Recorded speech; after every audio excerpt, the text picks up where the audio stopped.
Jadi bukan kita coret ya. Tak tembak kamu ya. Kamu tak tembak ya. Tembak.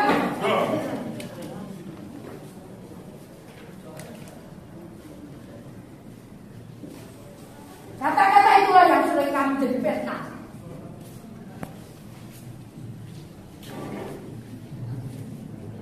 Itu sering fitnah, tahu nggak? Kalau tidak ngerti, keluar dari yang kamu.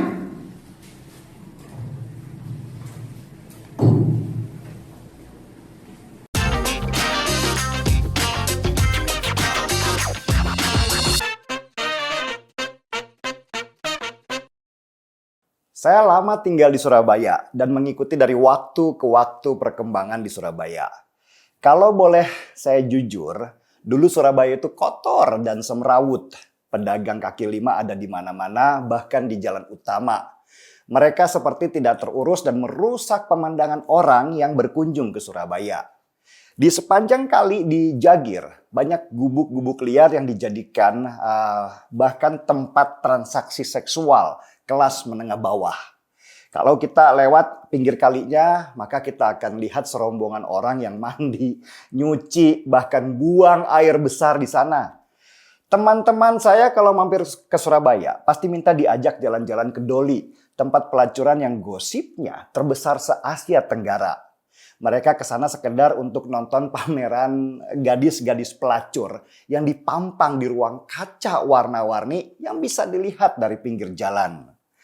Lucu memang di Doli itu, antara seksualitas dan religiusitas berdampingan bersama. Antara tawar-menawar harga pelacur dan suara orang mengaji di musola seperti campur baur. Gak ada yang berani nutup Doli karena dia memberikan pemasukan besar di kantong-kantong pejabat busuk mulai orang Pemkot dan DPRD. Uang lendir kata orang-orang yang dimakan juga sama mereka karena besar dan didapat gak pakai susah payah. Sampai datang Bu Risma yang seperti bulldozer menggasak semuanya. Bu Risma ini gak peduli apakah dia santun atau tidak. Buat dia menjadikan Surabaya bersih dan bebas pelacuran adalah jihad. Dia gak takut dengan siapapun. Saya cuma takut sama Tuhan katanya waktu itu. Dan kalau Anda tinggal di Surabaya di zamannya Bu Risma, pasti sering baca berita dia berantem dengan banyak pejabat dan preman hanya karena dia ingin Surabaya kembali tertata. Jangankan kata marah, bahkan makian keluar dari seorang Risma. Dan kita warga Surabaya biasa banget mendengar itu, bahkan ikut senang. Makian Bu Risma kepada pejabat dan preman di sana bukan pencitraan, dia beneran berantem. Setiap hari, lama-lama kami warga Surabaya ikut bersorak-sorai dan mendukung Bu Risma. Bahkan menjadi pagar betis buat dia. Dan sekarang Surabaya bersih sudah, tertata.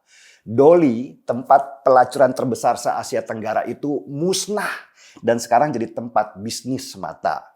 Meski Surabaya itu hawanya sangat panas. Tapi sepanjang jalan utama banyak pohon besar yang memang dibuat untuk meredam panas matahari. Taman-tamannya indah dan jadi tempat kumpul warga. Surabaya jauh lebih baik di tangan Risma daripada wali kota sebelumnya.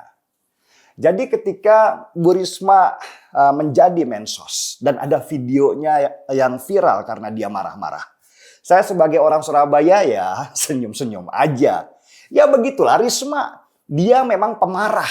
Tetapi marahnya bukan karena supaya dia dapat piala citra. Tetapi benar-benar karena dia kesal lihat orang di jajarannya kerja nggak benar. Kita tahulah Kementerian Sosial dan Dinas Sosial sebelum Risma di sana adalah sarang tikus. Di sana tikusnya bukan lagi curut, tetapi tikus got yang besar-besar. Mantan Kemensos Juliari Batubara aja ditangkap KPK karena terbukti menerima suap lebih dari 30 miliar rupiah. Itu baru suap loh, belum banyak data palsu yang ada di sana. Selama Risma menjadi Menteri Sosial, dia sudah menghapus hampir 10 juta data palsu penduduk miskin di BPJS. mulai dari data ganda, data orang yang sudah meninggal, dan lain-lainnya. Entah karena administrasi di Kemensos yang dulu bobrok atau memang data itu sengaja dibiarkan supaya uangnya bisa dimainkan, yang pasti data-data itu bermasalah dan harus segera dihapus dari servernya. Itu baru masalah administrasi data bermasalah. Belum lagi beberapa pejabat Kemensos tertangkap karena korupsi bantuan sosial untuk penderita COVID. Begitu banyak kasus di dalam Kemensos dan semua kasus itu berujung pada uang. Tahu berapa dana yang dikucurkan dalam bentuk bantuan-bantuan dari pemerintah Indonesia kepada seluruh rakyat Indonesia yang terdampak melalui Kementerian Sosial? 110 triliun rupiah. Ini bukan jumlah yang main-main, yang bisa bikin orang ijo matanya kalau bisa ngutip 1% saja untuk jajan dan makan lobster sama tetangga. Tanggung jawab yang sangat berat itulah yang membuat siapapun yang menjadi menteri sosial seharusnya stres. Karena kalau salah data atau salah penyaluran, maka Mensos bisa dianggap korupsi.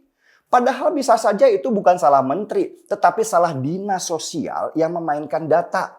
Jadi wajar buat saya kalau Bu Risma marah-marah sampai nunjuk-nunjuk segala. Nah, yang nggak biasa dengan gaya Risma dan bukan orang Surabaya biasanya kaget. Terus protes, kok Risma nggak santun ya? Risma memang bukan orang yang santun kalau masalah korupsi. Dia santun kalau berhadapan dengan rakyat kecil.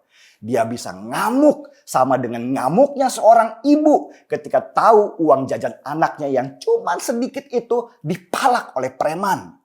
Itulah makanya kami di Surabaya menjuluki dia ibu. Karena dia memang ibu kami yang melindungi kami dari jarahan tikus-tikus berdasi yang kerjaannya menggerogoti sana sini. Risma bukan Anies yang sibuk silat lidah dengan gaya santun, tapi kerjaannya nggak ada sama sekali. Sibuk pencitraan buat nutupin ketidakbisaan. Risma pekerja, dan sebagai pekerja ketika ada yang tidak beres, dia pun meluapkan emosinya. Maaf ya, yang butuh orang santun, silahkan deh lihat ke Mensos sebelumnya yang sangat santun tapi terima suap juga. Saya sih lebih senang lihat Risma marah-marah karena pasti ada yang nggak beres di sana. Atau dia menemukan sarang tikus yang selama ini mengganggu kita. Kita di Surabaya sih tahu Risma kerjanya beres. Kalau dia suaranya keras, nang Surabaya itu biasa. Orang Surabaya itu kayak orang Medan, suaranya aja kencang tapi hatinya seputih kaca. Kayak saya. Bu Risma, senang lihat ibu sekarang ada di pentas nasional. Tetap semangat ya Bu, anak-anakmu akan selalu melindungi ibunya yang tercinta. Seruput dulu kopinya.